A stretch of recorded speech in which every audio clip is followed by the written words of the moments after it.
मनीष कुमार सूर्यवंशी और आप देख रहे हैं वीडियो टाइम्स।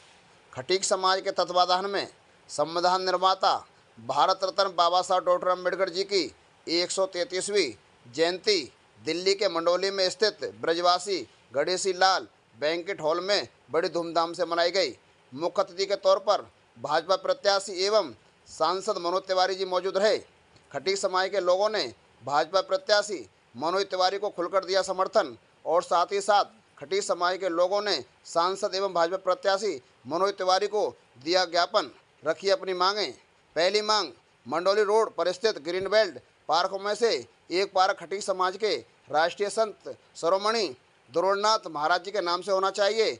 दूसरी मांग, उत्तर पूर्वी दिल्ली में कहीं भी सूर्यवंशी छात्रावास बनाया जाए ताकि पूरे देश से दिल्ली जैसे शहर में आकर बच्चे पढ़े लिखें और अपनी नौकरी की तैयारी करें। वहीं मनोज तिवारी जी ने पूरा आश्वासन भी दिया, कहा पार्क और छात्रावास का कार्य जल्दी किया जाएगा। आगे क्या कहना था सांसद मनोज तिवारी जी का और खटीक समाज के प्रमुख लोगों का, कुछ सुन लीजिए।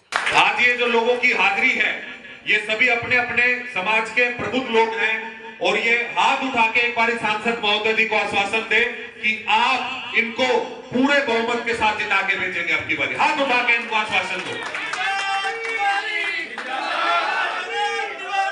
मैं बताना चाहूंगा साथियों कि माननीय सांसद जी, एक सभी लोगों की तरफ से एक प्रस्ताव भी है और आप जब सांसद तीसरी बार बनेंगे तो निश्चित तौर पे आप इसको कार्य को पूरा भी आप करेंगे। तो हमारी जो ये मांग है वो ये है कि संत दुर्बलनाथ जी हमारे समाज के संत रहे हैं और माननीय मोदी जी ने भी उनको राष्ट्रीय संतों की सूची में 2022 में शामिल किया है।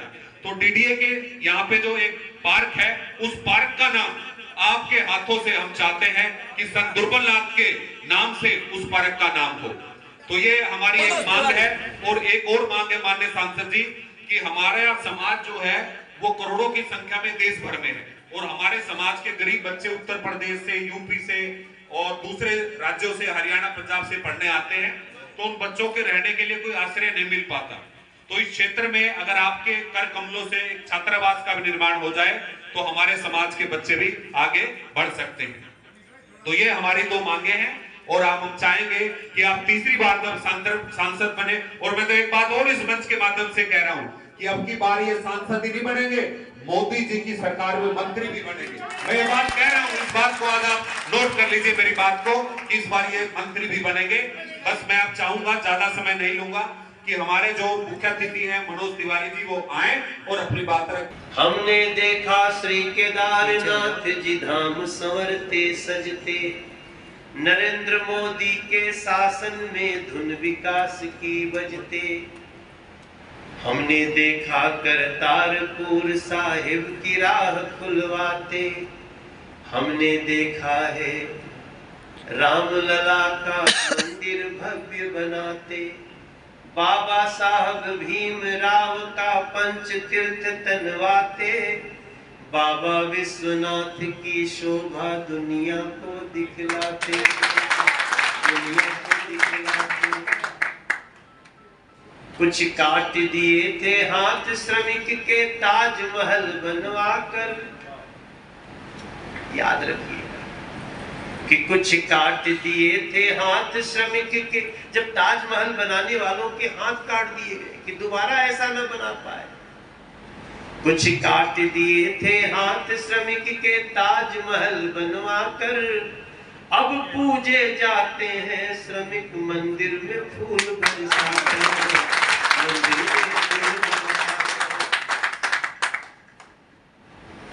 हमने देखा है नगर नगर में एयरपोर्ट बनाते। चप्पल पहने माता को सज के विमान में जाते। सेना की शक्ति खातिर राफेल की खेप दिलाते। हमने देखा चीन पाक को भारत से घबराते। हमने देखा है एक एम्स से 22 एम्स बनाते। हर गरीब का 5 लाख तक फ्री इलाज करवाते। हमने देखा है घर घर नल से जल को ये पहुंचाते। हमने देखा है नगर नगर में खुशियां वो बरसाते। आज मुझे इन्होंने ज्ञापन सौंपा है और हम इनके ज्ञापन का ऑनर करेंगे। अगर सांसद बनने के बाद हम इनकी मांगों को अवश्य पूरा करेंगे, हमारा वादा है। क्या कुछ कहेंगे? आज जो कांग्रेस के प्रत्याशी है कन्हैया कुमार, उनके जो कार्यालय का शुभारंभ था वहाँ पे कांग्रेस के कार्यकर्ता देखिए, आपस में मुड़े। कन्हैया कुमार जो व्यक्ति है वो तो, ये लोग देश विरोधी तो है ही है। आज उन्होंने कांग्रेस के ही कार्यकर्ताओं की लात घूंसों से पिटाई की है और दोनों तरफ से हुआ है फिर, क्योंकि कांग्रेस में जो कार्यकर्ता हैं वो भी वो अपराधियों से डरने वाले नहीं हैं। बट ये दृश्य बहुत भद्दा है। जो लोग आपस में गुंडागर्दी और मारपीट करते हैं वो इस क्षेत्र में क्या नीयत लेके आए हैं आपको समझ में आ सकता है। मेरा पूरा विश्वास है कि इनके करनी का और इनके नियत का इस क्षेत्र की जनता भरपूर जवाब देगी और इनकी जमानत जब्त करके भेजेगी। मैं देख रहा हूँ कांग्रेस के जिन लोगों को चोट भी लगी होगी तो हम उनसे मिलने। रविंदर लवली एक स्वाभिमानी व्यक्ति हैं।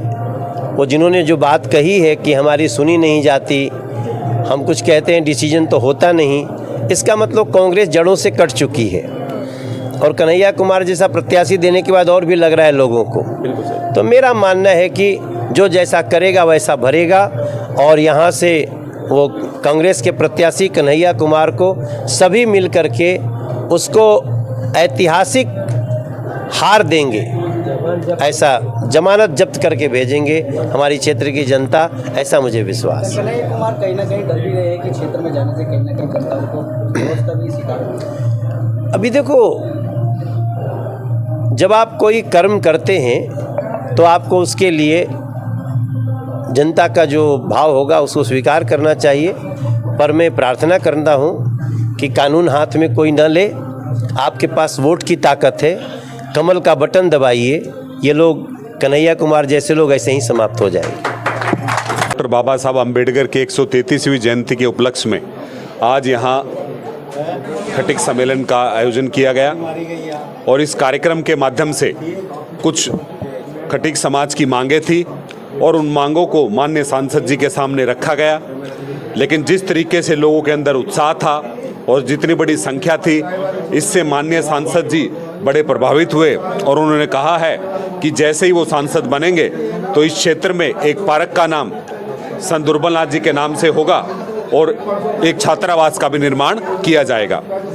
तो यहाँ लोग जो उपस्थित हुए इस कार्यक्रम में, उन सभी लोगों के अंदर एक उत्साह था और उन्होंने एक आवाज़ से ये कहा है कि हम तीसरी बार भी माननीय सांसद को जिताएंगे। क्या कुछ कहेंगे? नेता आते हैं चुनावी टाइम पे वादे करते, क्या लगता है सांसद मनोज तिवारी वादों पर खरा उतरेंगे? देखिए, मैं ये कहना चाहूँगा आपके चैनल के माध्यम से कि ये दुनिया है, ये भरोसे से चलती है और जिस तरीके से आज उन्होंने बड़ा प्रमुखता के साथ इस बात को कहा है कि इस क्षेत्र में जो समस्याएं हैं उनको दूर किया जाएगा, एक पार्क का नाम संत दुर्बलनाथ जी के नाम से होगा, छात्रावास का निर्माण होगा, तो मैं ये उनके विश्वास को देखते हुए ऐसा मान के चलता हूं कि वो इस कार्य को पूरा नहीं करेंगे तो मैंने जैसा कि उनके सामने भी कहा था कि ये समाज जो है जिसका साथ देता है वो भी दिल से देता है और साथ नहीं देगा तो फिर आप इस बात को अच्छे से जान लीजिए कि आने वाले समय में इस बात का हम विरोध भी कर सकते हैं। समर्थन इस बार रहने वाला है। मैं आपको बताना चाहूँगा कि पूर्वी दिल्ली लोकसभा क्षेत्र के अंदर 1 लाख खटिक समाज का वोट है और अगर पार्टी इसी तरीके से हमारे समाज की बात का ध्यान रखेगी, हमारे संतों महापुरुषों का सम्मान करेगी तो एक तरफा वोट से हम उनको जिता के भेजें। देखिए, खटिक समाज एकत्रित हुई है तो कुछ सोच के हुई है यहाँ, और मनोज तिवारी जी का 100% बहुमत हमारी समाज को मिलेगा और हमारी समाज को अगर बहुमत मिलेगा और वो हमारे काम करेंगे तो हम 100% उनके साथ रहेंगे। इस बार 25 तारीख को क्या होने वाला है? 25 तारीख को 100% वोटिंग होगी। कमल के बटन पर, निशान पर बटन दबा के और माननीय मोदी जी को प्रधानमंत्री बनाने का काम करेंगे। खटिक समाज का 100% बीजेपी की तरफ रुझान रहेगा और इससे यहाँ पब्लिक देखी है, उससे पता भी लग रहा होगा।